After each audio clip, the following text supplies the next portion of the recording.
안녕하세요. 저는 30대 초반 여자랍니다. 많은 나이도 아닌데 의도하지 않게 결혼해 이혼까지 하게 되면서 화려한 돌싱으로 살려고 열심히 노력하고 있네요.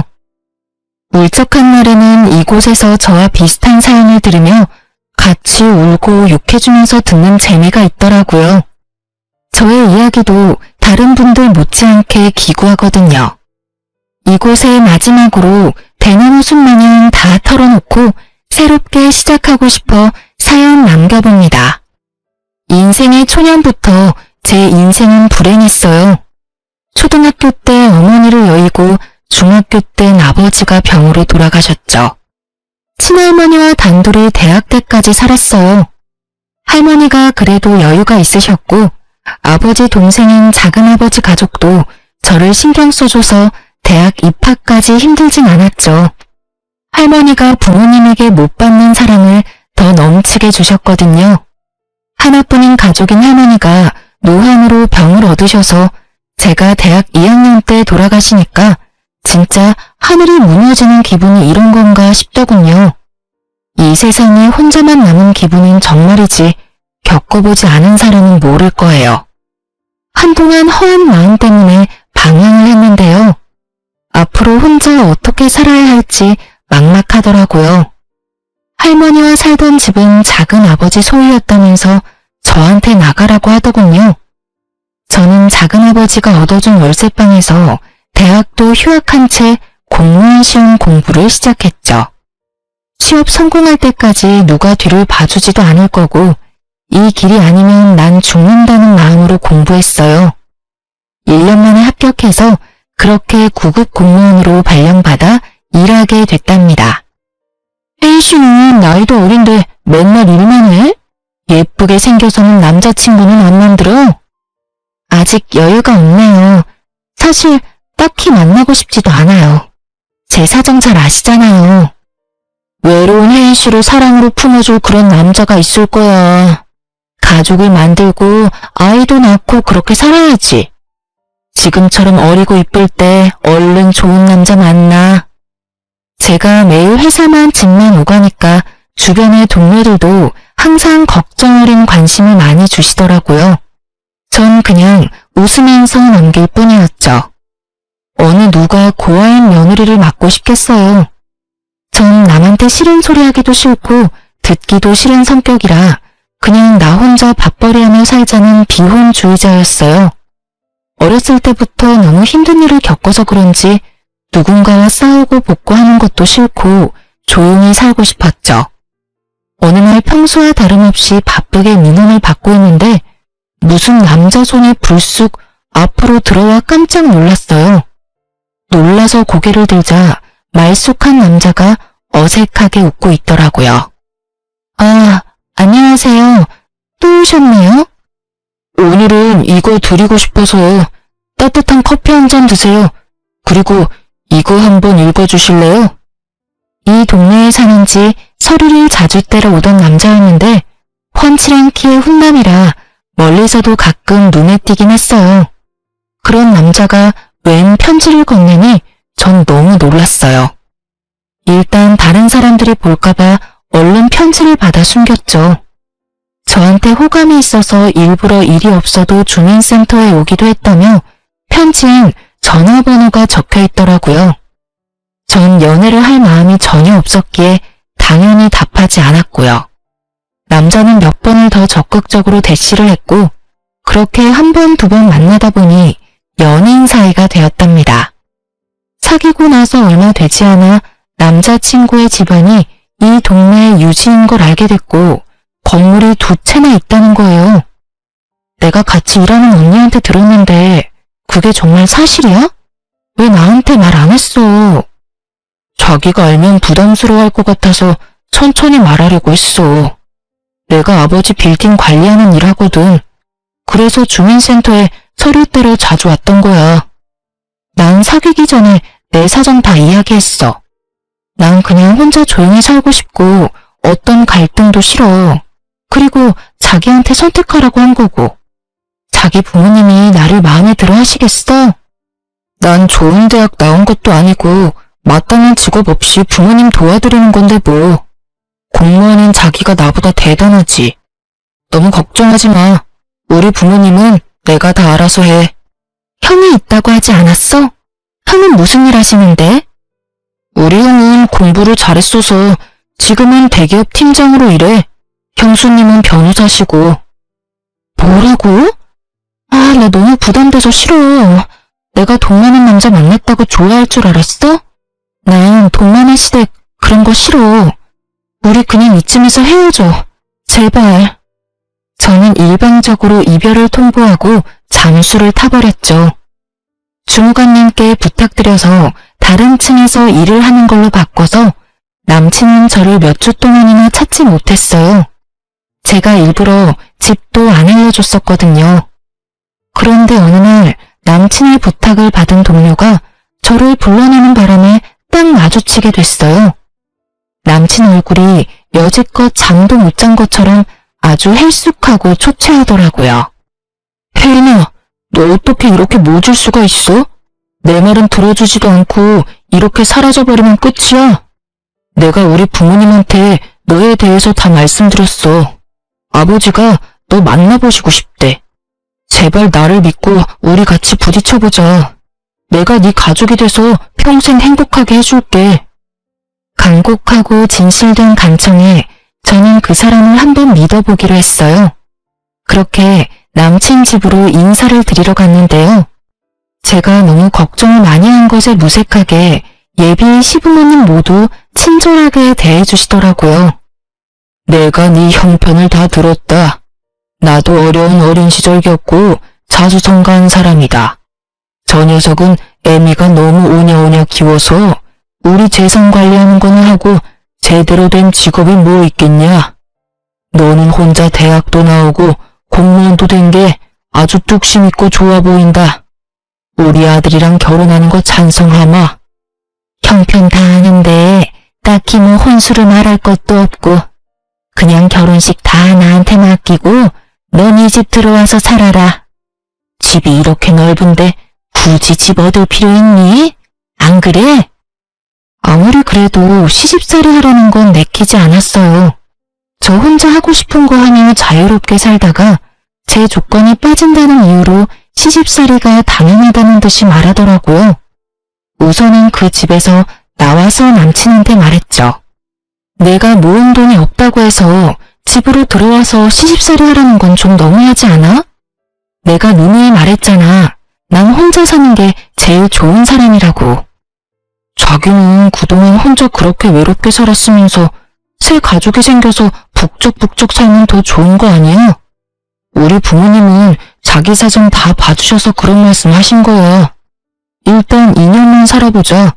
그리고 정 힘들면 그때 분가하자. 응? 제가 몇 명 없는 친구들이나 동료들한테 고민을 털어놔봤지만 다들 호강에 겨운 소리라고만 하더군요. 그렇게 부잣집에 시집가면서 포기할 줄도 알아야 된다나요? 남편이 번갯불에 콩 볶아먹듯이 얼마나 결혼을 밀어붙이던지 한 달도 지나지 않아 시모와 결혼식 준비를 하게 되었죠. 식장이며 드레스며 웨딩 촬영이며 모두 시모와 함께 갔고 시모가 원하는 걸로 골랐어요. 제 의견은 아주 칼같이 잘라버리더라고요. 민준이 형도 이 호텔에서 결혼식 했다. 여기가 손님 부르기에도 좋고 가장 괜찮아. 여기로 해. 여기 식대가 너무 비쌀 것 같은데. 그리고 전 올 하객도 별로 없어요. 너 고아인 거 내가 모르고 결혼시키니? 네 쪽 하객 자리도 다 우리 손님이 채울 거니까 걱정할 필요 없다. 생각하면 할수록 참 첫째 결혼이랑 너무 차이가 나서 손님들 보기 벌써 민망하다. 며느리한테 티쪼가리 하나 못 받고 결혼을 시키다니 원. 어머니, 저도 성의껏 준비할 수 있어요. 말씀해 주시면 준비해 볼게요. 저도 모아둔 돈 있는데 돈 한 푼 안 들이고 결혼하면 제 마음도 편치가 않아요. 됐다. 내가 너한테 뭘 받겠니? 네가 뭘 해준대도 내 맘에 찰 것 같지도 않구나. 그냥 내가 봉사하는 셈 치고 다 해주마. 대신 결혼해서 며느리 돌이 잘하는 걸로 갚아. 저는 연예 기사에서나 봤을 법한 호텔에서 결혼식을 했어요. 결혼식에 온 제 지인들의 눈이 휘둥그레해져서 저한테 신데렐라라며 팔자 폈다고 난리가 났더군요. 하지만 전 결혼식 날에 세상 비참했어요. 시모가 만들어놓은 무대에서 꼭두각시처럼 서 있는 기분이었죠. 시모는 친척들과 지인들 앞에서 어떻게든 제 진짜 존재를 숨기기 바빴거든요. 서글픈 마음이 들었지만 그래도 남편을 생각해서 저도 최선을 다해 웃어가며 식을 마쳤네요. 신혼여행 다녀오자마자 시댁에 들어가 살게 되었고 지독한 시집살이가 시작되었습니다. 아버님은 아침 6시에 식사하시니까 앞으로 네가 아침 준비해라. 매일 5시에 일어나서 녹즙 만들고 아보카도 1개 자르고 달걀 반숙으로 2개 찌면 된다. 다 드시면 영양제 챙겨드리고. 저 8시까지 출근해야 되는데 어떻게 5시에 일어나나요? 저 아침잠 많아서 그렇게 일찍 일어나면 힘들어서 못 살아요. 얘 좀 봐. 공짜로 그 비싼 호텔에서 결혼까지 시켜줬더니 결혼하자마자 안면 싹 바꾸네? 며느리라면 당연히 해야 될 일이야. 도달지 말고 해라. 나도 그렇게 30년을 살았다. 웃긴 게 뭔지 아시나요? 나중에 알게 된 건데 도우미 아주머니가 오래 있었고 당연히 시부 아침도 시모는 전혀 차린 적이 없다네요. 제가 결혼하자마자 도우미 아주머니를 내보낸 거였어요. 어쨌든 어찌나 차갑게 말을 하는지 대꾸도 못하고 다음 날부터 5시에 일어나 그 짓을 했네요. 일주일 하니까 너무 힘들어서 죽겠더라고요. 늦게 일어난 날에는 시모가 얼마나 구박을 해대는지 화장실에서 혼자 눈물을 흘린 적도 있었어요. 저는 견디다 못해 남편에게 하소연을 했죠. 여보, 나 도저히 5시에 못 일어나. 당신이 어머님한테 좀 말해봐. 나 힘들어서 죽을 것 같아. 솔직히 아침에 일어나서 국하고 밥하는 것도 아니고 그까지 녹즙 좀 만드는 것 같고 왜 그래? 다른 재벌집은 더 빡세. 거기 며느리들은 더 힘들다고. 여기가 재벌집이야? 재벌집은 며느리들이 일을 안 하겠지. 난 가뜩이나 체력도 약한데 일하느라 너무 힘들어. 그럼 일을 관둬. 그까짓 거 한 달에 얼마나 번다고? 우리 부모님한테 잘 보이면 이 재산이 다 우리께 되는데 그까짓 거 뭐 대단하다고 그것도 못해? 그렇게 별거 아니면 당신이 좀 하면 되겠네. 왜 내가 해야 되는데? 그리고 난 절대 일 그만 안 둬. 내가 공무원 시험 합격하려고 얼마나 힘들게 공부했는데 한 달에 내 옷값도 안 되는 돈 벌면서 왜 그렇게 힘들게 살려고 그래? 며느리가 하는 거랑 아들이 하는 거랑 같아. 당연히 며느리가 해야 아버지도 좋아하시는 거지. 재산 물려받는 게 뭐 쉬운 건 줄 알아? 신혼 때까지만 해도 다정했던 남편은 제가 시부모에 대한 불평을 조금만 하면 아주 부르르 떨더라고요. 그것도 그럴 게 옆에서 보니까 시부한테 아주 잡혀 살더라고요. 시키는 거 다 하고 대드는 것도 없이 항상 예스맨이었죠. 혹시나 자기 형한테 뺏길세라 그 잘난 빌딩 물려받으려고 성질 죽여가며 시부 비위를 맞추고 사는 거였어요. 그러니 시부모는 저를 더 우습게 보고 아주 가정부 부리듯이 명령을 하는데 너무 화가 나고 스트레스가 쌓여갔죠.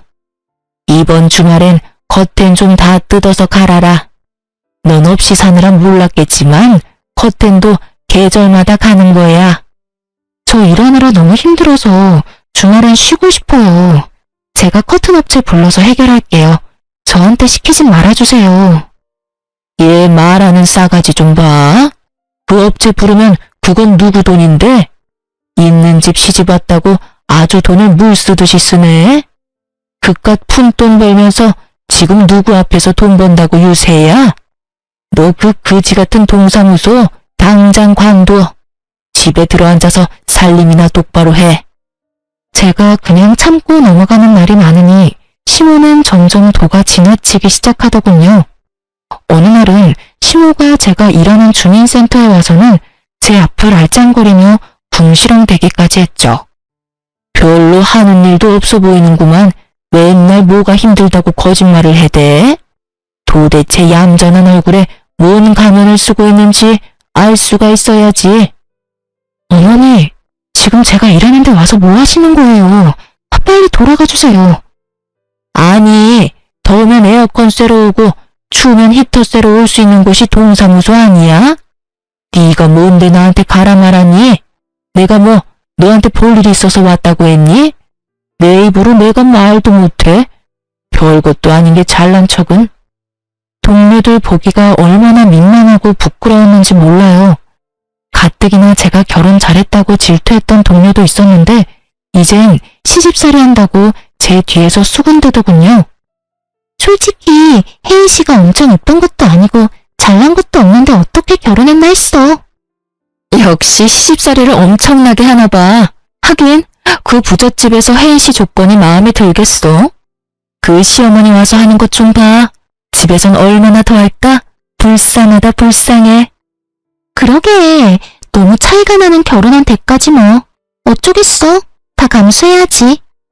제 앞에선 아무 말도 안 했지만 자기들끼리는 제 이야기를 이러쿵 저러쿵 하니까 일할 때도 눈치가 보이고 위축이 되더라고요. 진짜 집에서도 괴롭고 직장에서도 괴로운 날들이 이어졌죠. 전 어릴 때부터 참는 것에 익숙한 삶을 살았어요. 그래서 시모의 괴롭힘과 남편의 무관심, 동료들의 영린을 가장한 은근한 따돌림을 묵묵히 견디며 그렇게 3년의 결혼 생활을 이어갔답니다. 겉으론 내색하지 않았지만 제 속은 아주 썩어 문드러졌죠. 특히 시모 때문에 정신과라도 찾아가고 싶을 정도로 우울증에 시달렸어요.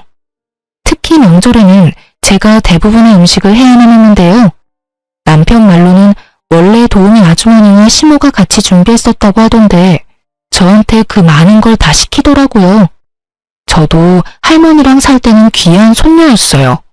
그래서 음식 해본 적도 별로 없었고요. 근데 저 혼자 명절 음식을 다 하라니 진짜 기가 막혔죠. 남편이랑 다른 가족들 모두 제가 해야 된다고 강요를 하더라고요. 시모는 내가 하고 있으면 자기가 와서 마무리를 한다더니 정작 소파에 누워서 손톱이나 다듬고 있었어요. 그렇게 처음 만난 명절에 된통 당하고 나서 명절 트라우마가 생길 정도였죠. 그래서 두 번째 만난 설날에 한번 뒤집어 엎은 적이 있어요. 첫 번째 명절엔 그러려니 넘기려고 했는데 두 번째 맞은 설날에도 형님은 설날 당일 점심에 와서 밥만 먹고 봉투만 주고 가려고 하더군요. 설날에도 출근해야 한다면서요. 더군다나 저한테 대하는 것과는 너무 다르게 차근차근한 시모를 보니 부하가 치밀더군요. 아무리 바빠도 같은 며느리인데 형님은 와서 밥만 먹고 가는 건 아니지 않나요? 여보, 왜 이래? 너 꼭 잘못 먹었어?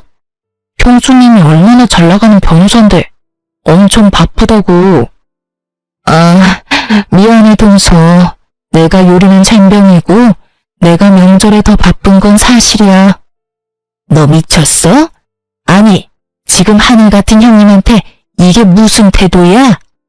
너는 고아에다 근본도 없는 주민센터 시다발이고 얘는 국내 최고 로펌 변호사인데 같은 며느리라고 같은 대접이라도 받고 싶어? 기가 막혀 진짜. 시모가 저한테 상스러운 말까지 해대며 비난하는 동안 아무도 제 편을 들어주지 않더군요.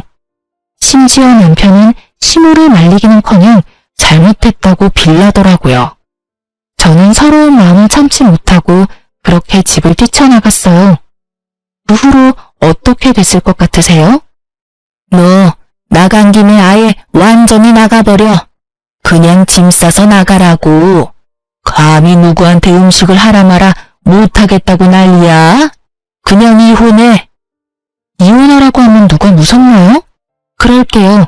이혼하고 나가면 되잖아요. 당장 부모님한테 잘못했다고 해. 대들지 말고. 제가 잘 말할게요, 엄마. 시모가 자기를 무시했다면서 당장 이혼하라고 난리를 쳤고 저도 시모가 너무 끔찍해서 이대로 이혼하고 싶더라고요. 이혼하는 게 희망으로 느껴졌다면 믿어지시겠나요?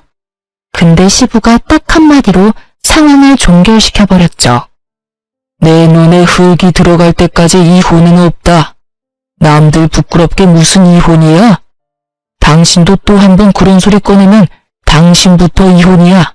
알았어? 시모는 이혼당하는 게 무서웠는지 그 후로 이혼 소리는 못하더라고요. 그 대신 저를 더 교묘하게 괴롭혀만 갔어요. 저는 세 번째 만난 추석이 다가오자 가슴에 돌덩이를 얹은 것 같고 잠잘 때도 눈물이 줄줄 흐를 정도였죠. 아무리 빠져나오려고 해도 깊은 늪에 빠진 것처럼 무기력하고 제 자신이 한심해만 보였어요. 바보같이 왜 당하고만 있냐고 하실 분도 있을 거예요. 근데 제 편을 들어줄 가족 한 명 없는 처지에 저를 나쁜 며느리 이상한 애로 몰고 가는 시댁에서 살아보세요. 나중엔 진짜 제 자신이 이상한가 보다 이런 생각까지 하게 되더라고요. 그러던 중에 저에게 편지 한 통이 왔는데요. 영 내용을 알 수가 없어 변호사인 형님에게 좀 물어보기로 마음을 먹었어요. 그래서 변호사 사무실로 찾아가 봤죠. 형님은 그래도 친절하게 저를 맞아주더군요. 그동안 명절 때 아니면 만난 적도 없고 대화도 별로 해본 적이 없어서 저를 무시한다고 생각을 했었거든요. 형님에게 편지에 대해 조언을 들은 뒤에 나가기 전에 용기 내어 한마디 했죠. 형님, 바쁜 건 알겠는데 그래도 명절엔 와서 좀 도와주셔야 되지 않아요? 저 혼자 그 많은 음식 해야 되는데. 나도 참 난감하네. 지금까진 도우미 아주머니 여러 명이 음식 준비해서 난 그런 부담이 전혀 없었는데. 나도 동서 혼자 땀 뻘뻘 흘리며 하는 거 보면 당연히 마음 편치가 않아. 어머니가 왜 갑자기 그러시는지. 제가 마음에 안 들어서 그러는 거죠. 저 골탕 먹이려고요. 제가 언제까지 버틸 수 있으려나 싶네요. 형님의 두루뭉실한 대답을 듣자 역시나 내 편은 아니라는 생각이 들더군요. 그렇게 지옥 같은 추석 전날이 찾아왔어요. 근데 아침에 초인종이 울려 나가보니 형님이 카트에 뭘 가득 싣고 왔더라고요. 아니 네가 이 아침부터 웬일이니? 이번 명절엔 뭐 휴가라도 낸 거니? 나야 우리 큰며느리 얼굴 보니 반갑고 좋네. 내일 못 올 것 같아서 오늘 대신 왔어요. 동서 이것 좀 받아줘. 다 주방에 놔주면 돼. 아니 이게 다 뭐니? 먹을 걸 사온 거야? 네, 명절 음식 다 사왔어요. 송편도 유명한 떡집에서 넉넉하게 사왔고요. 제가 아는 유명한 한정식집에 일부러 부탁해서 예약 걸어서 사온 거예요. 음식 만들려고 장도 다 봐왔는데 덜컥 이렇게 사면 어쩌니? 말이라도 해주지. 미리 말씀드리면 당연히 필요 없다고 하셨을 거 아니에요? 장 본 건 나중에 해먹으면 되는 거고 이번 추석엔 제가 사온 음식으로 명절 지내세요. 제 성의 봐서라도요. 동서도 이번 추석에 좀 쉬어. 친정 없어도 하루 정도는 호텔에서 푹 쉬는 것도 좋지. 내가 하루 잡아줄게. 내일 모레 어때? 어머 얘, 그게 무슨 말이야? 그럴 필요 없다. 네 덕에 음식도 안 할 건데 뭐가 힘드니? 그래도 사람은 혼자 푹 쉴 시간이 필요해요, 어머니. 저도 가끔 혼자 푹 쉬어야 좀 충전이 되더라고요. 내가 회원으로 있는 호텔 알려줄 테니까 내일 모레 하루 쉬고 와. 자세한 건 내가 문자로 보내놓을게.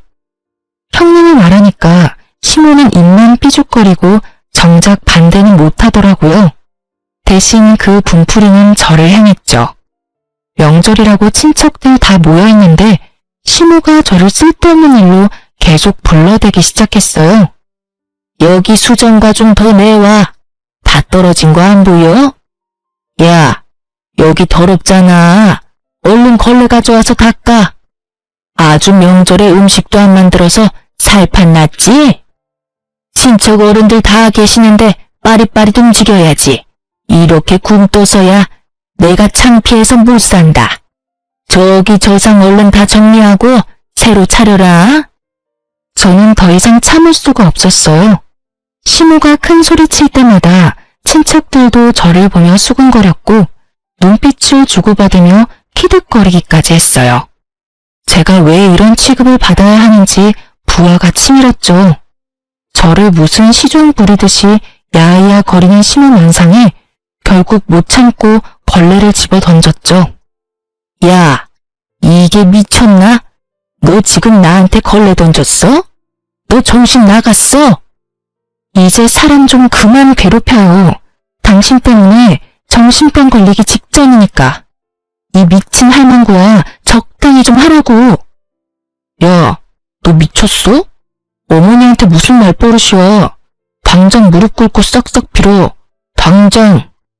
싹싹 빌어야 될 건 너랑 네 엄마야. 사람 취급 안 하고 괴롭히는 게 즐겁니? 네가 중딩이야?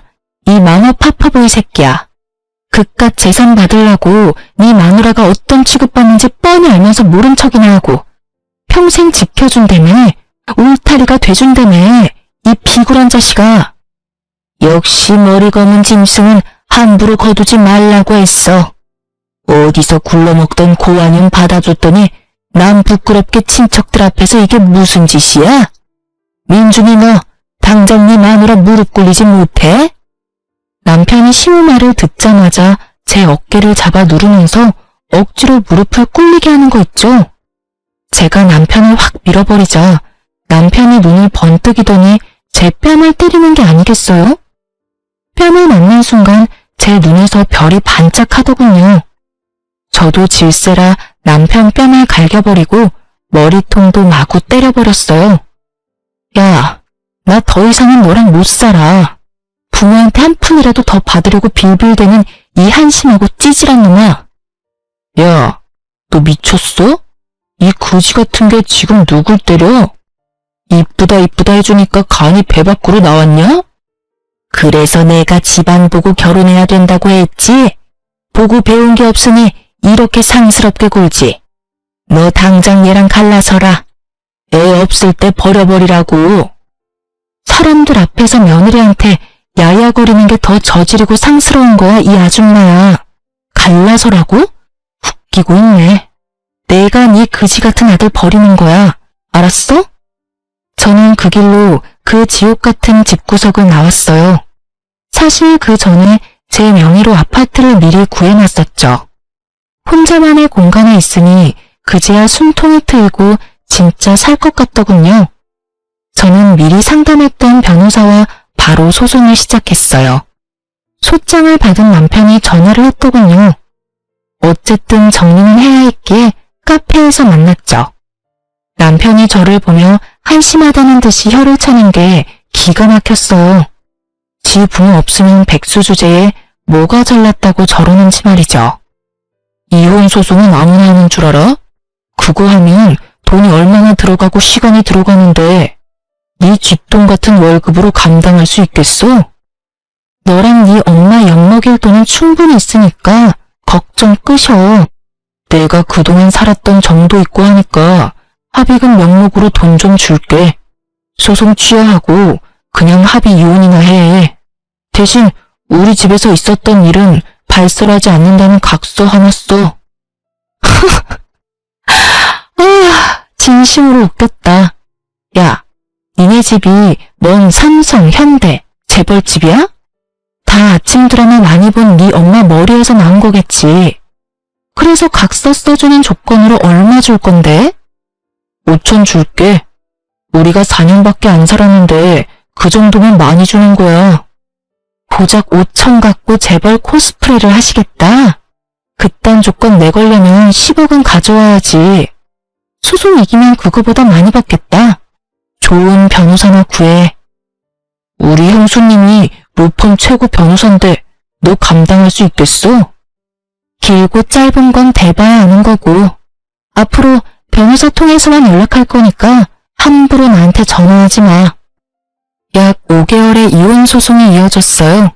저는 다른 곳으로 발령 신청해서 근무지도 옮겼고 그 사이에 진급도 했죠.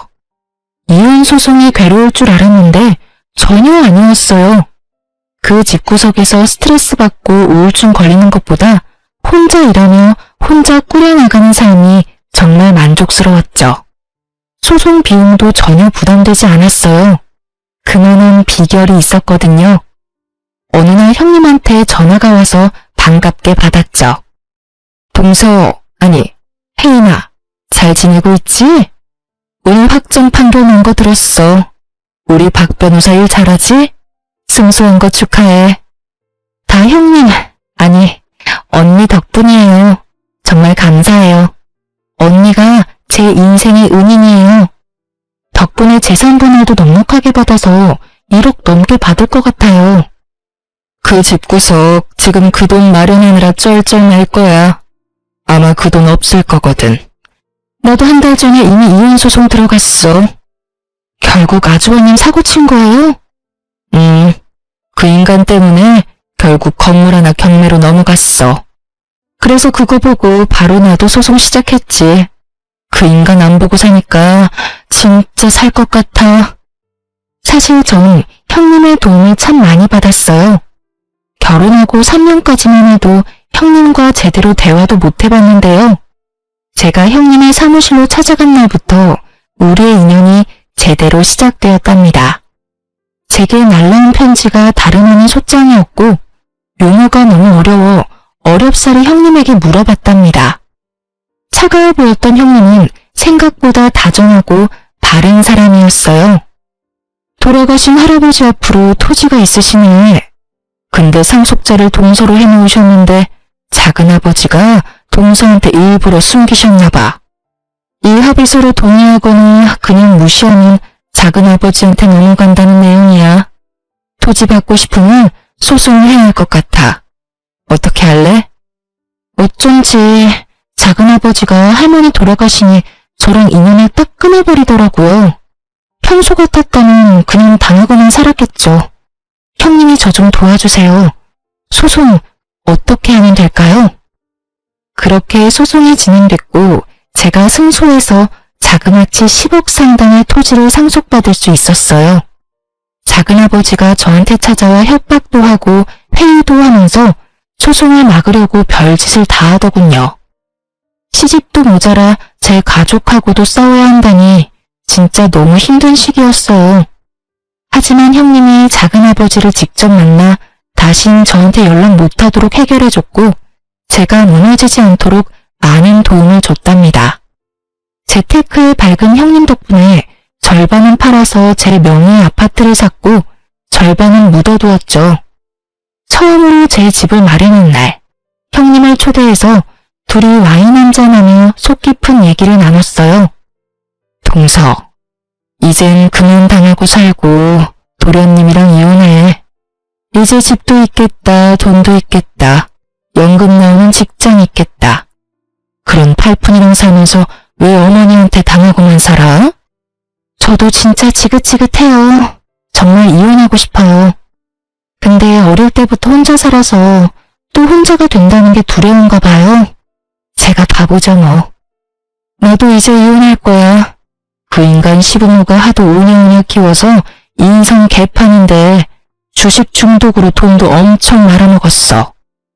내가 진짜 남 부끄러워서 말도 못하고 냉가슴 앓으면서 살았는데 이번에 집 담보 잡으려던 거 미리 알게 돼서 나도 간신히 막았어. 허우대면 멀쩡하면 뭐해? 속은 완전히 썩은 인간이야. 형님은 워낙 똑부러져서 겉으로 보기엔 진짜 완벽한 사람 같았는데 혼자 소갈이 하느라 힘드셨겠어. 아니야. 완벽하긴. 나한텐 과찬이지.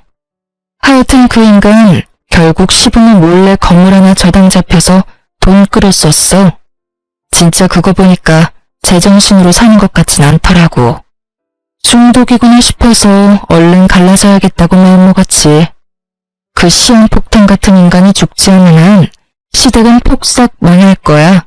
언제가 될지 모르지만.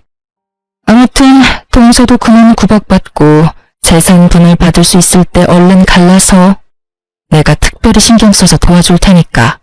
동서는 마음 단단히 먹고 저는 그 후부터 형님의 도움으로 이혼 소송에 이길 수 있는 증거를 차곡차곡 모아두기 시작했어요. 신호가 포근할 때마다 일기를 써서 남겨뒀고 동영상도 많이 찍어뒀죠. 그리고 명절 때 난리가 났을 땐 형님이 저 대신 몰래 동영상을 다 촬영해줬답니다. 형님과 친분이 있는 변호사와 그렇게 소송을 진행했고 당연히 제가 승소하게 된 거죠. 형님 역시 몇 달 후 당연히 승소했고 거액의 위자료와 재산 분할을 받아냈다고 하더라고요. 거기다 시부도 건설업을 무리하게 시작해보려다가 빚을 엄청 지고 있던 상태였는데 결국 갚지 못해서 갖고 있던 건물 2채를 다 처분해서 빚잔치를 했다고 하더군요. 말 그대로 진짜 쪽박을 찬 거죠. 아주 꽃이다고 생각하고 있었는데 세상에 신우한테 전화가 온 거 있죠? 네가 일하는 데 찾아가 보니까 다른 데서 일한다고 하더라. 오랜만에 얼굴 보고 싶었는데 얼마나 아쉬웠는지 몰라. 혼자 살면서 밥은 잘 먹고 다니니? 외롭고 힘들지는 않고? 뭐 잘못 먹었어요? 우리가 따뜻하게 안부 모를 사이에요. 다신 전화하지 말아요. 예. 끊지 말고 잠깐 얘기 좀 하자. 내가 요즘 네 생각이 얼마나 나던지 꿈에도 네가 나와서 울고 그러더라. 그래서 뭔 일이 있나 걱정이 돼서 전화한 거야. 우리 민준이도 맨날 네 얘기하면서 울면서 자는 것 같더라. 내가 얼마나 마음이 아프던지. 우리 민준이는 너 없이는 못 살 것 같더라. 그냥 다시 합치면 어떠니? 미쳤어요? 그 집구석 다 망한 거 세상이 다 아는데 돈 한 푼 없는 백수랑 내가 왜 재결합을 해요? 여전히 주제도 모르고 양심도 없네. 쓸데없는 소리 계속 짓거릴 거면 끊어요. 또 전화하면 가만히 안 있을 줄 알아요? 아가야, 제발 우리 민준이 한 번만 받아줘. 아주 폐인이 돼서 내가 옆에서 보기가 안 됐다. 그래도 우리가 한 가족이었는데 어떻게 이렇게 매정하게 구니? 아이고, 내 팔자야. 이젠 너한테까지 내가 구걸을 하고 아주 못 산다. 아주 혼자 울면서 신세 한탄까지 하길래 그냥 끊어버렸고 시모 번호는 차단해버렸답니다. 어이없게도 며칠 후엔 전 남편놈이 제 아파트 앞에서 저를 기다리고 있더군요. 여길 당신이 어떻게 알고 왔어? 내 뒤라도 캔 거야? 이번엔 콩밥 한번 먹어볼래? 여보, 내가 다 잘못했어. 내가 이렇게 빌게. 난 당신 없이는 못 살아. 내가 당신이 원하는 건 뭐든지 다 할게. 나 좀 다시 받아주면 안 될까? 네 엄마랑 너랑 짰어? 갑자기 쌍으로 왜 이 난리야? 형님한테 뭔 말이라도 들었나 봐. 왜? 내가 돈이라도 좀 있어 보이니까 없던 마음이 짠하고 생기디? 어? 아니야. 우리 집이 어려워진 건 알고 있어? 갑자기 이렇게 돼버리니까 그동안 날 이해해주고 사랑해준 건 당신밖에 없었다는 생각이 들었어. 여보, 내가 집안일 살림 다 할게. 이런 사랑 싸움은 1년만 지나면 다 아물기 마련이야. 우리가 나이 들어서 생각해보면 다 아무것도 아닌 일이라고. 1년만 지나면 아물어? 이 못된 인간아. 네 엄마한테 당해서 받은 상처는 내가 죽을 때까지 못 잊을 거야. 네 엄마 닮은 사람만 길거리에서 만나도 가슴이 철렁해. 너랑 네 가족이 나를 얼마나 죽을 만큼 힘들게 만들었는데. 뭐? 재결합을 해? 누구 좋으라고? 폭삭 망하니까 네가 나이 많은 백수라는 걸 처절하게 깨달았나 봐. 아, 그래. 너 능력 있다. 인정해주니까 좋아? 그래도 내 덕에 너도 부잣집 사모님 소리 들으면서 어깨 으쓱하면서 살았잖아. 그니까 너도 날 좀 도와줘야지. 내가 지금까지 직장 다녀본 적이 없는데 이 나이에 어떻게 취직을 하냐? 사업이라도 시작해보게. 당신이 돈 좀 빌려줘. 당신 능력 있고 돈도 있잖아. 내가 뭔 돈이 있어. 나한테 항상 근본 없는 거지라고 하더니 왜 거지한테 돈을 빌려? 머리에 총 맞았어? 부모 덕에 지금까지 공과금도 제대로 못 내는 주제에 사업 같은 소리 하네. 머리에 똥 만들어서는. 당장 꺼져. 또 찾아오면 그땐 경찰 부를 거니까. 저는 제 팔을 잡고 늘어지는 놈을 사정없이 밀쳐내고 집으로 뛰어들어가 버렸어요. 또 찾아올까봐 이사를 가야 되나 고민했는데 그 뒤로 찾아오진 않더라고요. 꿀의 자존심이 엄청 센 인간이거든요. 그리고는 얼마 후 형님과 통화를 할 수 있었죠. 혹시 도련님 찾아가고 그러지 않았어? 아, 미안해. 전 남편이 자꾸 찾아와서 나를 얼마나 괴롭히는지. 돈 달라고 아주 지랄을 하더라고. 말싸움하다가 나도 흥분해서 동서도 부자 됐다는 말을 실수로 흘려버렸네. 진짜 미안해. 아니에요. 오히려 통쾌하네요. 그동안 나 찌질하게 사는 줄 알고 연락 딱 끊었다가 제가 돈 있다니까 바로 전화하고 찾아오는 꼴이라니. 진짜 상종 못할 인간들이에요. 그래. 오히려 그 집구석은 폭삭 망해버리고 자기는 자산가가 됐으니 얼마나 통쾌해. 앞으로도 콩고물이라도 떨어질까 자꾸 들러붙으면 나한테 말해. 법적으로 해결해 줄 테니까. 매번 도와주신다니 정말 든든하고 감사해요. 진짜 친언니가 생긴 기분이에요. 그 후로 전 남편은 몇 번이나 제 아파트 앞을 서성거리고 저를 기다리더군요. 예전엔 명품만 입고 다니더니 이젠 그것도 다 팔아버렸는지 머리도 엉망으로 길고 옷도 거지같이 입고 있는 꼴이라뇨. 한 번은 시모랑 같이 서 있어서 진짜 기함을 했네요. 시모가 저를 보더니 제 손을 덥석 잡는 거 있죠? 아가야, 네가 이렇게 잘 됐다니 진짜였니? 이렇게 비싼 아파트를 샀단 말이야? 이 인간이 진짜 말귀를 못 알아듣네? 너까지 모자라서 네 엄마까지 불러와서 뭐 어쩌자는 거야? 아니, 엄마가 당신이 진짜 이 아파트에 사는지 확인을 해보자고 해서. 우리 엄마가 이 아파트 엄청 살고 싶어 하시거든. 너 혼자 살긴 여기 너무 넓지 않니? 방 하나 남는 거에 내가 좀 살면 안 될까? 내가 너 일할 동안 살림 다 해주마, 응? 지금 사는 데선 도저히 못 살겠다. 아줌마가 나한테 어떻게 했는지 다 잊었어? 어떻게 그딴 부탁을 해? 당장 꺼져. 이 소름 끼치는 아줌마야. 그 잘 살던 내가 이런 취급을 받다니. 아이고, 말년에 그지 같은 빌라에 살 줄 누가 알았을까? 아이고, 내 팔자야. 아이고. 시몬은 제 다리를 잡고 늘어지며 눈물까지 펑펑 쏟아내며 신세한탄을 하더라고요. 결국 경찰을 불렀고 두 인간이 볼품없이 질질 끌려서 쫓겨났죠.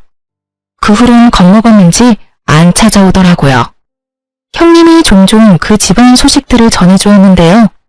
시부는 재산 다 잃은 충격으로 결국 뇌출혈로 쓰러졌고 그나마 남은 재산도 급하게 병원비로 다 빠져나가고 지금은 병원비를 못 내니 시모가 좁은 집에서 시부 병수발하면서 산다고 하고요.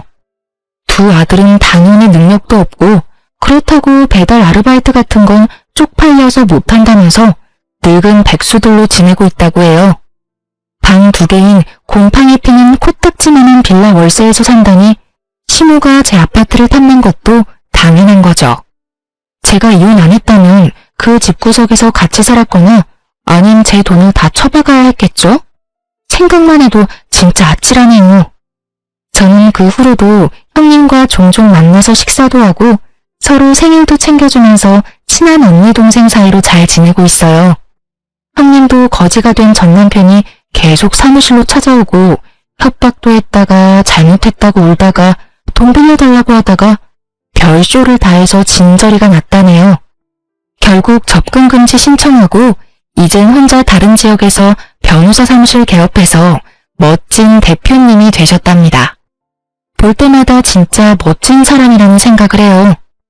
시궁창 같았던 결혼 생활에서 남은 유일한 선물이 바로 전 형님이자 지금의 친한 언니네요. 이제 이혼한 지도 꽤 지났네요. 저는 여전히 성실히 일하면서 잘 지내고 있어요. 가끔 친구를 만나기도 하지만 워낙 혼자 지내는 걸 좋아해서 외롭지가 않네요. 정말 결혼해서 해방된 것만으로 저의 인생은 확 달라졌답니다. 제 은인인 형님 덕에 요즘은 재테크 공부도 열심히 하고 있거든요. 재산이 불어나는 걸 보니까 안 먹어도 배부르다는 게 이런 건가 싶어요. 어릴 때부터 내 인생은 왜 그럴까 박복하다고 불평을 해왔는데요. 이번 이혼으로 제 인생은 제가 만들어가기 나름이란 걸 확실하게 깨달았답니다. 제 사연을 듣고 계신 분들 중에서도 지금 힘드신 상황이라면 곧 좋은 일이 생길 테니까 조금만 힘내시길 바래요. 들어주셔서 감사하고 모두 행복하세요.